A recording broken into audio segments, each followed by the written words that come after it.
মোটো S70 Pro এই ফোনটা বেশ কিছুদিন আগেই রিলিজ হয়েছে, তবে মোটোরোলার একটা সমস্যা হয়ে দাঁড়িয়েছে, তারা 2 বছর যাবত একই ডিজাইন ধরে রেখেছে। তবে এই ফোনটার ডিজাইনে পরিবর্তন না আসলেও ডিসপ্লেতে যথেষ্ট পরিমাণ পরিবর্তন এসেছে এবং ক্যামেরা সেকশনে একটা আপগ্রেড রয়েছে। তবে আরেকটা কথা হচ্ছে এখানে খারাপ দিকও রয়েছে, সে খারাপ দিকটা ক্যামেরা সেকশনেও রয়েছে এবং পারফরমেন্স সেকশনেও রয়েছে। তো বেশি কথা না বলে এবার সরাসরি ডিজাইনে যাওয়া যাক। পিছে ক্যামেরার পজিশনটা সেমই রয়েছে এবং ফোনটা যথেষ্ট পরিমাণ পাতলা করা হয়েছে। পিছে একটা গ্লাস ভাইব দিচ্ছিল, তবে এটা গ্লাস না। এটা দেওয়ার কারণে ফোনটা একটু প্রিমিয়ামনেস বেশি লাগছিল। তবে ইন হ্যান্ড ফিলটা আরেকটু ভালো ছিল, কারণ এখানে যে সাইডের যে এজগুলো রয়েছে সেগুলো যথেষ্ট পরিমাণ কার্ভ করা হয়েছে। ফোনটা যথেষ্ট পাতলাও রয়েছে, 7.2 মিলিমিটারের থিকনেস রয়েছে, যে কারণে আপনি এক হাতে ইউজ করতে পারবেন। এক হাতে ইউজ করার সময় যদি আপনার হাত থেকে ফোনটা পড়ে যায় তাহলে আপনার কোনো সমস্যা নাই, কারণ এখানে IP68 ও 69 রেটিং রয়েছে। এছাড়া মিলিটারি গ্রেডে সার্টিফাইড রয়েছে। তবে মিলিটারি গ্রেড থাকুক আর যেটাই থাকুক, ফোন যেহেতু পাতলা, আপনি রাফ ইউজ করলে সমস্যা হতে পারে। কোম্পানি তো আপনার ডিসপ্লের কোনো গ্যারান্টি দেবে না, তারা IP রেটিং দেয়, তবে এখানে সমস্যা হলে আপনারই সব যাবে। IP রেটিংটা থাকার কারণে আপনার হয় কি সেফ থাকতে পারবেন, একটা মনে একটা বিশ্বাস থাকবে, জোর থাকবে, পানি বা ডাস্ট থেকে আপনি সেফ থাকতে পারবেন, এইটাই। তবে আপনি IP রেটিং আছে এই কারণে যে উড়া ধরে ব্যবহার করবেন এইটা না। ডিসপ্লেতে কর্নি গরিলা গ্লাস 7 আই এর প্রোটেকশন রয়েছে। ডিজাইনটা একটু বোরিং ফিল দিল, ইন হ্যান্ড ফিলটা যথেষ্ট প্রিমিয়াম দিবে, কারণ এখানে ডিসপ্লেটাও কার্ভ রয়েছে, দুই পাশে একটু বেশি কার্ভ রয়েছে এবং উপরে নিচে হালকা পরিমাণ কার্ভ রয়েছে। আর কার্ভ ডিসপ্লে একটু দেখতে ভালো লাগে, কিন্তু এর একটু সমস্যা হচ্ছে অনেক সময় একটু মিসটাচ হয়, এটা আপনারা একটু অ্যাডজাস্ট করে নেবেন বা কম্প্রোমাইজ করে নেবেন। তবে ডিসপ্লেটা সাইজটা একদমই কম নয়, এখানে 6.78 ইঞ্চের অ্যামোলেড প্যানেল রয়েছে এবং 144 হার্জের রিফ্রেশ রেট রয়েছে। তবে সাধারণত আমরা যেসব অ্যাপস ব্যবহার করি এগুলোতে 120 হার্জই আমরা পেয়ে থাকি এবং 144 হার্জের এক্সপিরিয়েন্স নিতে হলে আমাদের হায়ার FPS এর গেমগুলো খেলতে হবে, তখনই আমরা এই রিফ্রেশ রেটের সুবিধাটা পাবো। ডিসপ্লেতে এখানে 1 বিলিয়ন কালার সাপোর্ট করবে ডিসপ্লেতে। এখানে 1800 নিটস HBM ব্রাইটনেস রয়েছে এবং পিক ব্রাইটনেস রয়েছে 5200 নিটস। ব্রাইটনেসের পরিমাণ যথেষ্ট ভালো রয়েছে এবং এটা আপনি আউটডোর বা ইনডোর সবখানে আপনি ভালো একটা ভিজিবিলিটি পেয়ে যাবেন এবং ডিরেক্ট সানলাইটেও আপনার কোনো স্ট্রাগল করতে হবে না। অনেক সময় যে ডিরেক্ট সানলাইটে আমাদের ছবি করতে হয় বা যারা একটু গেমিং করে থাকে তাদের কাছে আউটডোর ইনডোর বা ডিরেক্ট সানলাইট এটা কোনো বিষয় না, তো সেই সময় আপনার কোনো স্ট্রাগল করতে হবে না, আপনি ভালো একটা ভিজিবিলিটি পেয়ে যাবেন। এছাড়া ফোনটার বেজেলের পরিমাণ অনেকটাই কম, এই কারণে দেখতে আরেকটু ভালো লাগছিল, বিশেষ করে গেমিং ও ভিডিও দেখার সময় একটা প্রিমিয়াম ফিল দিচ্ছিল। টপ সেন্টারে পাঞ্চল কাট আউট রয়েছে, এটার সাইজটা একটু বেশি মনে হচ্ছে, আরেকটু ছোট করলে ভালো হতো। অনেক ফোনেই আমরা এর থেকে ছোট দেখতে পাচ্ছি, তো এইটা আরেকটু ছোট করলে ডিসপ্লের এক্সপিরিয়েন্সটা আরেকটু ভালো হতো। তবে ডিসপ্লের কালারটা আপনার পছন্দ হবেই, কারণ কালারটা একটু ভাইব্রেন্ট করে দিচ্ছিল, নর্মাল যে কালার টোন তার থেকে একটু ভাইব্রেন্ট করছিল, এই কারণে আইকেচি একটা ভাইব আসছে। এটা সাধারণত গেমারদের একটু বেশি ইমপ্রেস করে, এটা থাকার কারণে গ্রাফিক্সটা একটু ভালো দেখায়। ফোনটিতে আন্ডার ডিসপ্লে ফিঙ্গারপ্রিন্ট রয়েছে এবং এটা যথেষ্ট ফাস্ট, তবে এটা পজিশন একটু নিচের দিকে রয়েছে। তো ওভারঅল বলা যায় যে ডিসপ্লে সেকশন খারাপ না, ডিসপ্লে সেকশনে সব ঠিকঠাকই রয়েছে। বিশেষ করে আপনি যদি গেমিং বা ভিডিও দেখার মনোভাব নিয়ে এই ফোনটাকে নিতে চান তাহলে ঠিকঠাকই রয়েছে।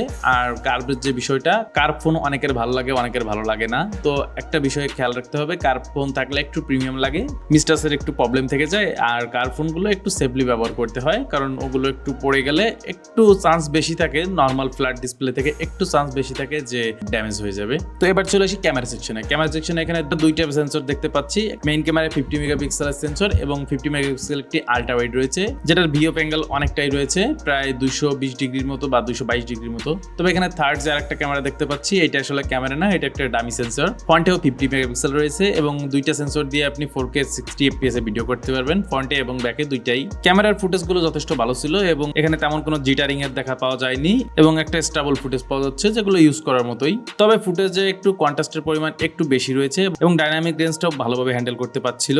এই ফোনটিতে লাখ টাকার ফোনের একটা ফিচার রয়েছে হরিজন্টাল লক, যেটা স্যামসাং S26 এ সাধারণত নিয়ে আসছিল, তো সেই ফিচারটা এখন আমরা এই ফোনেও দেখতে পাচ্ছি।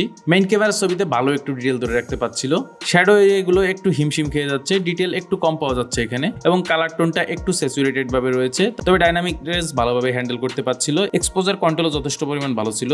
তবে এই ফোনটার কমতি রয়ে গেছে একটা জায়গায়, টেলিফটো নেই। প্রায় ফোনটার দাম 52,000 টাকার মতো, তো এই দামের একটা ফোনে আমরা টেলিফটো পাচ্ছি না, এটা একটা ক্যামেরা সেকশনের পুরো ডাউনগ্রেড বলা যায়। বাকি যেসব ফিচার ছিল সেগুলো ঠিকঠাকই ছিল, তবে একটা টেলিফটো হলে একটা পারফেক্ট ডিল বলা যেত। আসলে ফোনের দাম তো বেড়ে যাচ্ছে, এই কারণে তারা ফোনের দাম একটু নিয়ন্ত্রণে রাখার জন্য এইসব বিষয়ে কাটছাট করছে। তবে যাই হোক, এই ফোনটাকে একটা ক্যামেরা সেন্ট্রিক ফোন ধরা যেত যদি এখানে একটা টেলিফটো লেন্স আমরা দেখতে পেতাম, তো এইটা একটা খারাপ বিষয় হয়ে যাচ্ছে। আল্ট্রা ওয়াইড লেন্সে প্রপার লাইট পেলে একটা ভালো রেজাল্ট দিচ্ছিল, লো লাইটেও ভালো ডিটেল ধরে রাখতে পারছিল। বলতে পারি যে এই দামের যে ফোনগুলো রয়েছে সেইগুলো থেকে একটু আল্ট্রা ওয়াইডে একটু এগিয়ে রয়েছে, কারণ এখানে 50 মেগাপিক্সেল রয়েছে। সাধারণত আমরা দেখি আল্ট্রা ওয়াইডে অত মেগাপিক্সেল দেওয়া হয় না, 8 মেগাপিক্সেল 10 মেগাপিক্সেল বা এর থেকে একটু বেশি, তো এইখানে খুব একটা বেশি নজর দেওয়া হয় না। তো তো এখন আমরা দেখতে পাচ্ছি আল্ট্রা ওয়াইডেও একটা ভালো মেগাপিক্সেল দেওয়ার চেষ্টা করছে, এই কারণে একটা ডিটেলের পরিমাণ আমরা ভালোই দেখতে পাচ্ছি যে সাইডে বা কর্নার এরিয়া এগুলোতে। পোর্ট্রেট শট এখানে 3টা ফোকাল লেন্থে নিতে পারবেন, তবে এখানে আর্টিফিশিয়াল জুম দিয়ে এই 3টা ফোকাল লেন্থের ছবি নেওয়া হচ্ছে, যার কারণে ফেসটা একটু স্মুথ করে দিচ্ছিল, যেটা আপনি একটু জুম দিলেই বুঝতে পারবেন। টেলিফোটো না থাকার কারণে এইটা একটা খারাপ বিষয় হয়ে যাচ্ছে, এটা তো বললাম। তবে এখানে যে আর 2টা সেন্সর রয়েছে, মেইন ক্যামেরা ও আল্ট্রা ওয়াইড, এই 2টা সেন্সর যথেষ্ট পরিমাণ ভালো। এই 2টার পারফরমেন্স নিয়ে আপনার কোনো অভিযোগ থাকবে না। এখানে প্রসেসর হিসেবে রয়েছে MediaTek Dimensity 8500 Extreme, এটা একটা 4 নানোমিটারের চিপসেট এবং এটা Android 16 এ রান করবে এবং এখানে আপনি 3 বছরের সফটওয়্যার আপডেট পেয়ে যাবেন। এটা একটু কম মনে হচ্ছে, 4 বছর হলে একটু ভালো হতো। র্যাম ভেরিয়েন্ট 8GB ও 12GB রয়েছে এবং স্টোরেজ এখানে 256GB ও 512GB রয়েছে। স্টোরেজ টাইপটাও ভালো রয়েছে 4.1। এই প্রসেসরটা বলা যায় যে মিড রেঞ্জ ও হাই মিড রেঞ্জের ফোনে দেওয়া হয়, তবে এইটা থেকে আহামরি লেভেলের যে পারফরমেন্স পাবেন তেমন না। ডেইলি লাইফের টাস্ক গুলো ভালোভাবে হ্যান্ডেল করতে পারছিল, এটা দিয়ে আপনি আল্ট্রা লেভেলের গেমিং করতে পারবেন না, তবে গেমিং সেকশনে কতটুকু কি পারবে সেটাও আমরা দেখছি। মোটরোলার ইউআইটাও যথেষ্ট পরিমাণ স্মুথ এবং এখানে তেমন বাগটাক দেখা যায় না এবং ইউআইটা একদম স্মুথ একটা রেজাল্ট দিচ্ছিল। মোটরোলার এই ইউআইটা অনেকেই পছন্দ করে, কারণ এটা একটা স্মুথ এবং ক্লিয়ার একটা ভাইব দেয়। ফোনটির র্যাম ম্যানেজমেন্টও যথেষ্ট পরিমাণ ভালো রয়েছে, এখানে আপনি অ্যাট এ টাইম অনেকগুলো অ্যাপস নিয়ে কাজ করতে পারবেন। ব্যাকগ্রাউন্ডে একবারে 5 থেকে 7টা অ্যাপস রাখলেও কোনো ধরনের ক্র্যাশের সম্ভাবনা আমরা দেখিনি। অ্যাপ ওপেনিং ক্লোজ খুব ফাস্ট রয়েছে, তবে ফোনটা গেমিং এর সময় একটু হিট জেনারেট করে। যখন আপনি 1 ঘন্টা প্লাস গেমিং করবেন তখন একটু হিট জেনারেট করছিল। এছাড়া যখন অ্যাকশন টাইম আসবে তখন একটু ল্যাগের দেখা আপনি পেতে পারেন। গেনশিন ইম্প্যাক্ট এখানে রান করা হয়েছে, তো ফোনটা তখন 57-58 মতো FPS দিচ্ছিল এবং ফোনটা যথেষ্ট পরিমাণে হিট হচ্ছিল। তো বোঝা যাচ্ছে যে এই প্রসেসর এইটা নিতে একটু হিমশিম খেয়ে যাচ্ছে এবং এইটা হিটের পাশাপাশি চার্জ একটু বেশি বার্ন করছিল। তো আপনারা যদি এই ফোনটা নেন তাহলে PUBG, ফ্রি ফায়ার এই পর্যন্তই সীমাবদ্ধ থাকেন বা ফ্রি ফায়ার পর্যন্তই সীমাবদ্ধ থাকেন, তাহলে একটু ভালো রেজাল্ট পাবেন। ফোনটিতে স্টেরিও স্পিকার রয়েছে, এই কারণে ভিডিও দেখার সময় বা গেমিং করার সময় আপনার একটা আলাদা এক্সপিরিয়েন্স হবে। হ্যাপটিক মোটরটাও ভালোভাবে কাজ করছিল, একদম লাখ টাকার ফোনের মতো নয়, তবে দাম অনুসারে ঠিকঠাকই রয়েছে। এই ফোনটা আসলে বলা যায় একটা ব্যালেন্সড ফোন, তাই এখান থেকে আপনি ক্যামেরায় যে খুব ভালো একটা রেজাল্ট পাবেন সেটাও আশা করতে পাচ্ছেন না, আবার এখানে যে পারফরমেন্সেও খুব ভালো চাইবেন সেটাও পাচ্ছেন না। ওভারঅল এটা ব্যালেন্স করে রয়েছে। বলা যায় যে প্রতিদিনের যে সব কাজ রয়েছে সেগুলো খুব ভালোভাবে হ্যান্ডেল করতে পারছিল, কিন্তু বিশেষ করে গেমিং সেক্টরে একটু পিছিয়ে থাকবে। আবার ক্যামেরা সেকশনে যদি টেলিফোটো থাকতো তাহলে আরেকটু এগিয়ে থাকতো।